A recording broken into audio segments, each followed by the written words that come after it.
जैसा कि आप सभी जानते हैं, सच की हमेशा जीत होती है और हमारी एक छोटी सी प्रयास आप तक बड़ी खबर पहुंचाती है। तो स्वागत करते हैं आप सभी का STS न्यूज़ चैनल पर। आगे बढ़ने से पहले आप इस वीडियो को लाइक और चैनल को सब्सक्राइब जरूर कर ले और साथ में बेल आइकन भी प्रेस कर ले। चलिए बढ़ते हैं खबरों की। बता दें, समाजवादी पार्टी के सुप्रीमो अखिलेश यादव ने तेलंगाना के खम में आयोजित KCR पार्टी भारत राष्ट्र समिति की रैली में बीजेपी पर बड़ा हमला बोला और कहा है कि मोदी सरकार अब जाने वाली है, अब उसके पास केवल 399 दिन बचे हैं। अखिलेश ने बीजेपी पर विरोधी दलों को परेशान करने और किसानों के साथ छल करने का आरोप लगाया। अखिलेश यादव ने बीजेपी पर तंज कसते हुए कहा है कि बीजेपी की कार्यकारी बैठक खत्म हुई। उन्होंने कहा है कि 400 दिन बाकी। हमें तो लगता है कि ये सरकार वो है जो दावा करती थी कि हटेगी नहीं, बल्कि अब वो स्वयं स्वीकार रही कि अब 400 दिन बाकी है। बयानबाजी में मशहूर मध्य प्रदेश के गृह मंत्री नरोत्तम मिश्रा अब बैकफुट पर आ गए हैं। कहा जा रहा है कि उन्होंने फिल्मी बयानबाजी से तौबा कर ली है। हृदय परिवर्तन प्रधानमंत्री मोदी की कड़ी टिप्पणी के बाद हुआ है। और आपको बता दें कि सूत्रों के मुताबिक शाहरुख खान की फिल्म पठान पर जारी विवाद के बीच बयानबाजी करने पर नरोत्तम मिश्रा को बीजेपी की राष्ट्रीय कार्यकारिणी बैठक में PM मोदी की नाराजगी झेलनी पड़ी है। मेघालय की लोक स्वास्थ्य अभियांत्रिक मंत्री रेनेटिक तोंगखोर और राज्य के 4 अन्य मौजूदा विधायकों ने निर्वाचन आयोग द्वारा मतदान की तारीख की घोषणा से कुछ घंटे पहले बुधवार को विधानसभा से इस्तीफा दे दिया। विधानसभा के अधिकारियों ने बताया कि तोंगखोर के अलावा इस्तीफा देने वाले में तृणमूल कांग्रेस के विधायक शीतलंग पाले, कांग्रेस के निलंबित विधायक मायरा बलनार और CM और PT के साकमी तथा निर्दलीय विधायक लाम्बोर मालनियांग शामिल है। सूत्रों ने दावा किया है कि 5 नेता यूनाइटेड डेमोक्रेटिक पार्टी में शामिल होने वाले हैं। चुनाव आयोग ने पूर्वोत्तर के 3 राज्य त्रिपुरा, नागालैंड और मेघालय में चुनाव की तारीखों का ऐलान कर दिया है। चुनाव आयोग ने बुधवार को बताया कि 3 राज्यों में 2 चरणों में चुनाव कराए जाएंगे। त्रिपुरा में 16 फरवरी को वोट डाले जाएंगे, जबकि मेघालय और नागालैंड में 27 फरवरी को चुनाव होंगे। तीनों राज्य में 2 मार्च को मतगणना होगी। चुनाव की तारीखों की घोषणा के साथ ही तीनों राज्यों में आचार संहिता लागू हो गई है।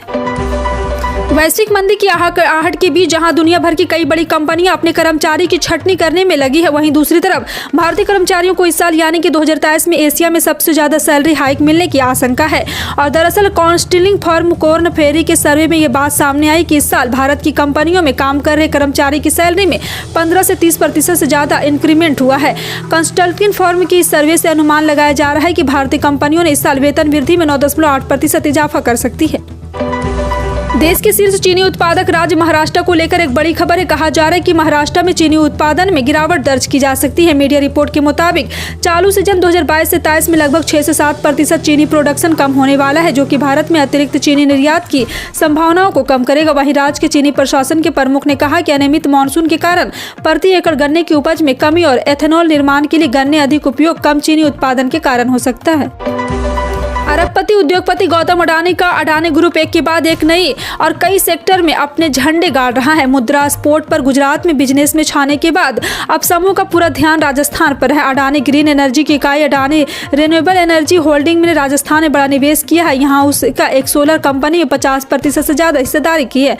अडानी ग्रुप ने एसएल इंफ्रा प्रोजेक्ट से एसएल सौर्य ऊर्जा कंपनी राजस्थान लिमिटेड ने 50% हिस्सेदारी खरीद ली है।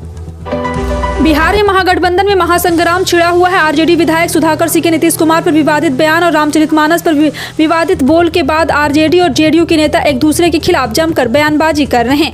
इस बीच आरजेडी ने तेजस्वी यादव को CM पद के लिए दावेदार ही बता रहे हैं। सोमवार को शिक्षा मंत्री ने ट्वीट किया था कि शिक्षित बिहार तेजस्वी बिहार, जिसके बाद जेडीयू ने भी ट्वीट का जवाब दिया है। आगामी केंद्रीय बजट 2023 से 24 में व्यापारी, बिजनेसमैन और मिडिल क्लास के साथ साथ किसानों की भी बहुत आशाएं हैं। किसानों को उम्मीद है कि शायद इस बजट में केंद्र सरकार उनके लिए कुछ विशेष योजनाओं का ऐलान कर सकती है। लेकिन इस सब के बीच सबसे बड़ी खबर यह है कि agro came federation of India ने वित्त मंत्री निर्मला सीतारमण से क्रॉप प्रोटेक्शन केमिकल पर इम्पोर्ट ड्यूटी कम करने का आग्रह किया है।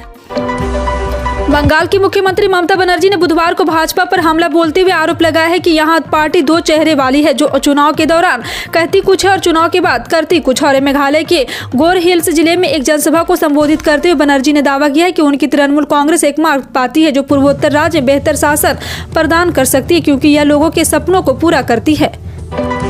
सीबीआई ने केरल में आयकर धोखाधड़ी के मामले में नौसेना कर्मियों सहित 31 लोगों के खिलाफ मामला दर्ज किया है। इन सभी पर फॉर्म 16 में घोषित नहीं किए गए 44 लाख रुपए से अधिक के आयकर के झूठे रिफंड क्लेम करने का आरोप है। समाचार एजेंसी पीटीआई के मुताबिक अधिकारियों ने बुधवार को बताया कि सीबीआई ने फर्जी दावे करने के लिए एजेंटा की सेवाओं का कथित तौर पर इस्तेमाल करने को लेकर नौसेना और पुलिस के कर्मियों तथा 2 निजी कंपनी, आईटी कंपनी और अधिकारियों के खिलाफ मामला दर्ज किया। प्रधानमंत्री नरेंद्र मोदी गुरुवार को एक बार फिर से की उत्तरी यादगिरी और कलबुर्गी में 10,800 करोड़ रुपए से अधिक की परियोजनाओं का शिलान्यास और उद्घाटन करेंगे। इस महीने प्रधानमंत्री के कर्नाटक की यह दूसरी ऐसी यात्रा होगी। वह राष्ट्रीय युवा महोत्सव का उद्घाटन करने के लिए 12 जनवरी को हुबली में थे, जिस दौरान उन्होंने एक विशाल रोड शो भी किया था। भारत में कोरोना वायरस के मामले में हल्का उछाल देखने को मिला है। स्वास्थ्य मंत्रालय ने बताया कि बीते 24 घंटे में देश में कोविड-19 के 128 नए मामले सामने आए हैं। वहीं इस दौरान 173 मरीज महामारी से ठीक भी हुए हैं। बता दें कि मंगलवार को संक्रमण के 89 मामले सामने आए थे। देश में कोरोना के एक्टिव केस कम हो रहे हैं। उत्तर प्रदेश के मुख्यमंत्री योगी आदित्यनाथ ने नेपाल विमान हादसे में मारे गए लोगों के परिवारों को 5-5 लाख रुपए मुआवजा देने की घोषणा की है। उन्होंने कहा है कि नेपाल में 100 लाने में आने वाला खर्च उनकी सरकार उठाएगी। यह जानकारी मुख्यमंत्री कार्यालय ने ट्वीट कर दी है। ट्वीट में लिखा है कि सीएम योगी आदित्यनाथ ने नेपाल में हुई विमान दुर्घटना में जनपद गाजीपुर के सभी विगतों के आश्रितों को 5-5 लाख सहायता राशि प्रदान करने के निर्देश दिए हैं।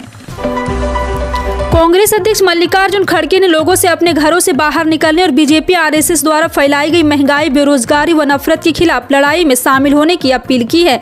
एक वीडियो संबोधन में उन्होंने कहा है कि राहुल गांधी ने 7 सितंबर को कन्याकुमारी से भारत जोड़ो यात्रा शुरू की थी और अब अपने अंतिम गंतव्य के करीब है। उन्होंने कहा है कि मैं सभी से अपील करता हूँ कि वे अपने घरों से बाहर निकले और बीजेपी और आरएसएस द्वारा फैलाई गई महंगाई, बेरोजगारी, नफरत के खिलाफ खड़े हों। बीते साल के आखिर में हुए एमसीडी चुनाव के नतीजे आने के बाद से दिल्ली के उपराज्यपाल विनय कुमार सक्सेना और दिल्ली सरकार के बीच विवाद बढ़ गया है। इस बीच राष्ट्रपति मुर्मू ने औद्योगिक संबंध संहिता 2020 और व्यावसायिक सुरक्षा, स्वास्थ्य और कार्य की स्थिति संहिता 2020 के तहत दिल्ली एलजी विखे सक्सेना को 2 नई शक्तियां दी है। राष्ट्रपति एक शक्तियां इसलिए दी है ताकि केवल दिल्ली के एनसीटी के उन क्षेत्रों में नियम तैयार किए जा सके जहाँ इसकी आवश्यकता है। हैदराबाद में खेले जा रहे पहले वनडे में भारत ने पहले बल्लेबाजी करते हुए 50 ओवर में 349 का स्कोर खड़ा किया है। न्यूजीलैंड में 350 रन के टारगेट का पीछा करना शुरू कर दिया है और उनके 3 विकेट गिर चुके हैं। फिलहाल डेरिल मिचेल और टॉम लैथम क्रीज पर मौजूद हैं। भारत के लिए सलामी बल्लेबाज शुभमन गिल ने शानदार दोहरा शतक जड़ा है। गिल ने 149 गेंदों में 208 रन बनाए और डबल सेंचुरी बनाने वाले 5वें भारतीय बन गए हैं।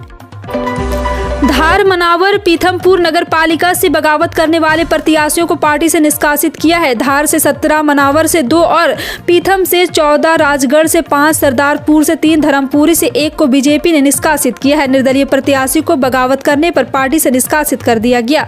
बता दें कि चुनाव का प्रचार प्रसार 18 जनवरी को शाम 5 बजे थम जाएगा। 20 जनवरी के मतदान होना है और इस तरह से मतदान के मात्र 48 घंटे पहले बीजेपी ने इस तरह की कार्रवाई की है।